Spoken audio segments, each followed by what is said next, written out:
Assalamualaikum. Hari ini saya akan menerangkan proses 3D printing.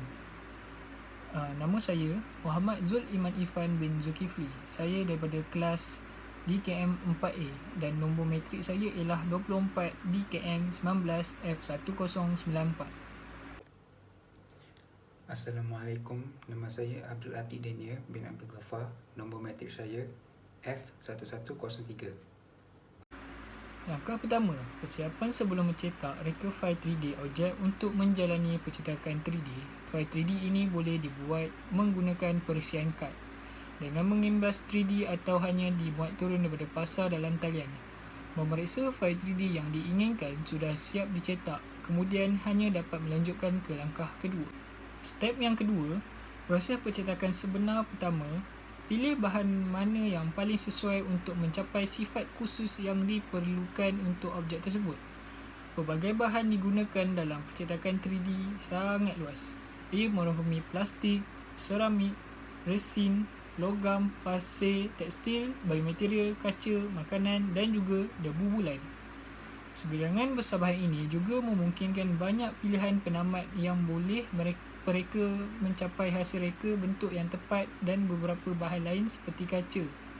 Misalnya, masih dikembangkan sebagai bahan pencetakan 3D dan belum dapat diakses dengan mudah. Step yang ketiga, proses penamat. Langkah ini memerlukan kemahiran dan bahan tertentu. Ketika objek pertama kali dicetak, seringkali benda itu tidak dapat langsung digunakan atau dikirimkan sampai benda itu diamplas, dipernis atau dicat untuk penyelesaiannya sebagaimana semestinya.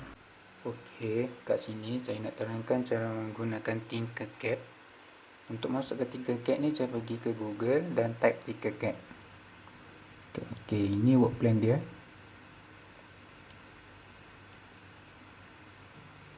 Okey. Untuk tengok dari side ke side dia tekan ni belah kiri atas ni ada kotak ni, tengok dari front, left, ni right. Okey, ni top, ni bottom. Okey, kalau lagi senang just tekan je dekat mouse ni belah kanan, lepas tu gerakkan. Okey, untuk zoom ni ada tempat zoom. Okey, ni zoom out, ni zoom in. Okey, ni dalam interframe dia. Okey, belah kanan ni ada banyak bentuk. Contoh ada bentuk poligon, piramid, cone, ada spiral, box, silinder. Okey, saya pilih box. Okey, contoh saya ambil box. Untuk tarik box ni ke work plane, just tekan je mouse belah kiri dan tarik dan lepas ke dalam work plane ni.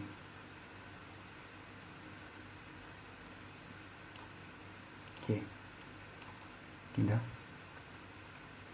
So bentuk size ni, size box ni kita boleh adjust juga.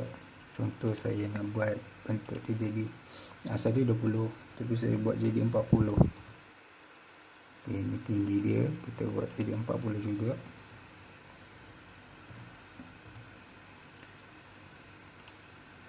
Okey, ni pun 40. Okey, dah. Okey, dah settle untuk bentuk 3D yang ni box. So sekarang ni saya nak adakan lubang tengah box ni. Okey, saya pilih bentuk kat sini, saya ambil bentuk poligon. Okey, so tinggi poligon ni kena sama dengan box sebab kita nak buat lubang ni sama tinggi dengan box. So kita ni je, tukar dia jadi 40 lah sebab tinggi box tu 40. Okey, kita ambil ni poligon ni, kita tarik dia masuk dalam box ni. Okey, dan untuk jadikan hole, kita bukan tekan solid tapi kita tekan ni hole. Baru dia nampak jadi macam lubang. Okey, dah settle, nampak dia ada macam hole tengah-tengah box tu. Okey, settle. Lepas tu dekat ni boleh sambungkan bentuk lain dengan box ni. Contoh saya nak sambungkan box ni dengan bentuk silinder. Okey, saya buat kat sini. Okey, tinggi silinder ni kena samalah dengan box sebab nak sambungkan dengan box. So kita buat 40. Okey, lebar dia pun 40.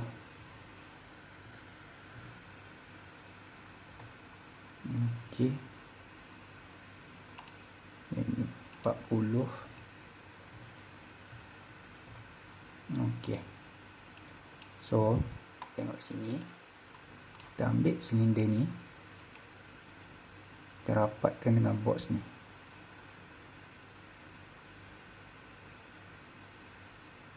Okey, so tengok bentuknya sudah bersambung dengan box. Silinder dengan box sudah bersambung. Yang tengah ni ada lubang. Ini 3D printing dengan menggunakan Tinkercad. Yang result ni jadi macam ni. Dari apa-apa bentuk pun kita boleh buat, sebab ada banyak pilihan dekat sini. Okey, itu saja. Terima kasih.